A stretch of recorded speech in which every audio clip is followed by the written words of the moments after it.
Hello, good morning mga kabalan. For this video ay pag-uusapan natin ngayon yung nangyayari sa ating bansa.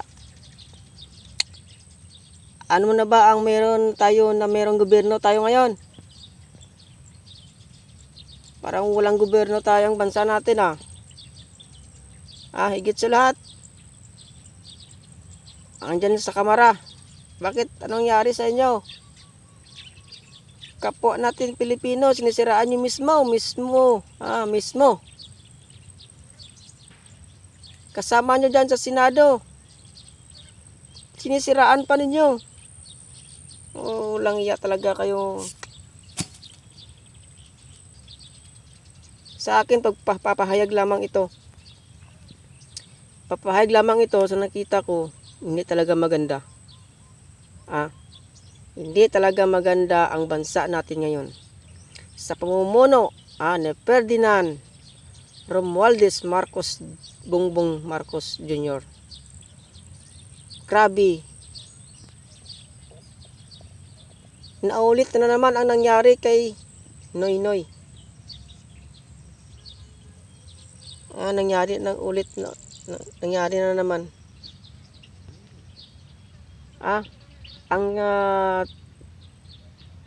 Yung bumoto sa'yo. Laking pagsisi kung bakit ganito ang bansa natin ngayon.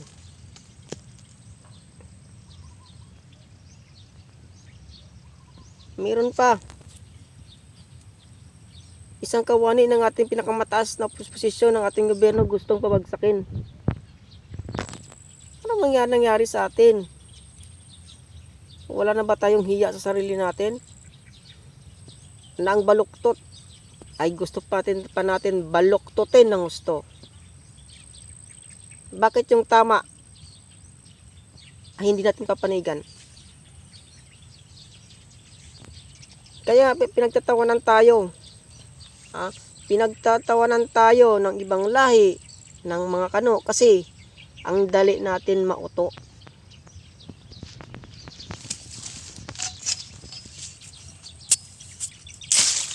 Yung manonood sa video ko ngayon, pag may i-post ko ito,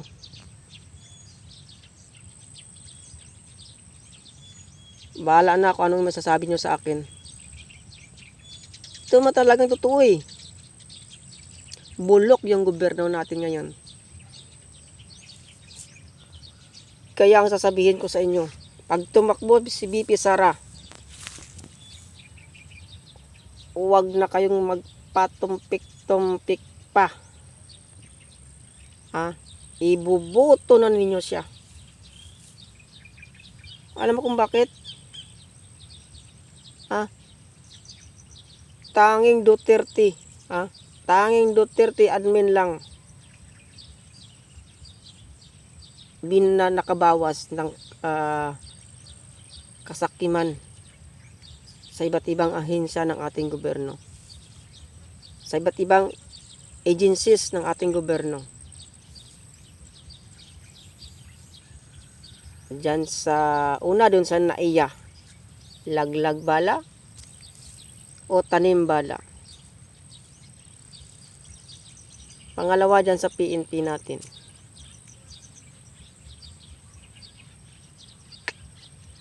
Pangatlo sa customs.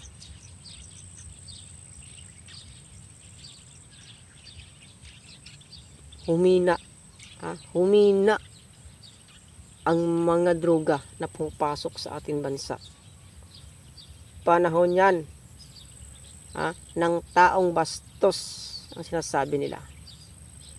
Taong nagmumura sa harap ng nakararami. Pero ang achievement niya sobra. Hindi lang matanggap ng kalaban nila na sila ay nakagawa ng kabutihan sa ating bansa. Tayo mismo, alam natin na mali. Bakit natin papanigan? Kasi pira. money involved. Kaya ano nangyari sa atin ngayon?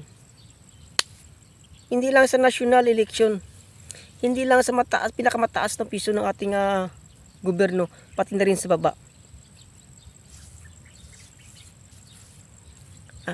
Maliit, napakaliit na halaga na sana para sa mga tao.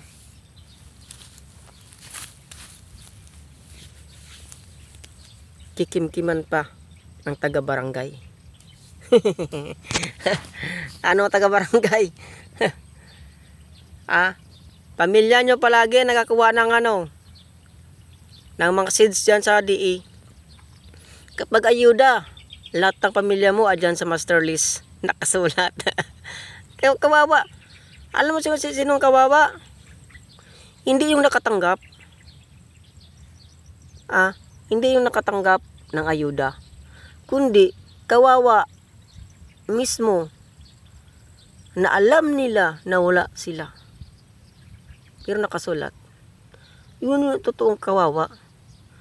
Hindi man sila sabihin na yung hindi nakatanggap, kawawa sila kawawa sila sa kanilang konsyensya.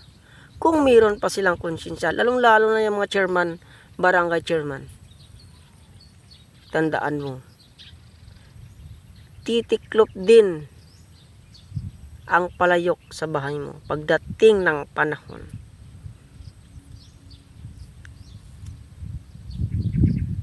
Sakim. Sakim ang unang dahilan kung bakit ginagawa mo yan. Masarap sana i-mention mas maganda sana i-mention yung mga pangalan, kaso lang wag na. Baka mapapahiya sila. Saka guys, mga kabalan, mga kababayan kong mga kabalan, i-subscribe mo na ako sa aking YouTube channel naman ito, YouTube channel. Kunti pa lang yung ating subscribers, pero yung mga viewers natin marami na. Aabot na tayo ng 1,000 mahigit. Pero pinapanood pa lang tayo. Pinapanood pa lang nila tayo kung ano kaganda ang ating binablog. Subscribe nyo na ako. At pagagandahin ko pa ang aking pagsasalita tungkol sa ating gobyerno. Mamaya may part 2. Pahinga muna ako kasi lampas ako dito sa Kalamansi. Pahinga ako maya. Salita ulit tayo. Please subscribe mga followers ko, mga viewers ko. Thank you.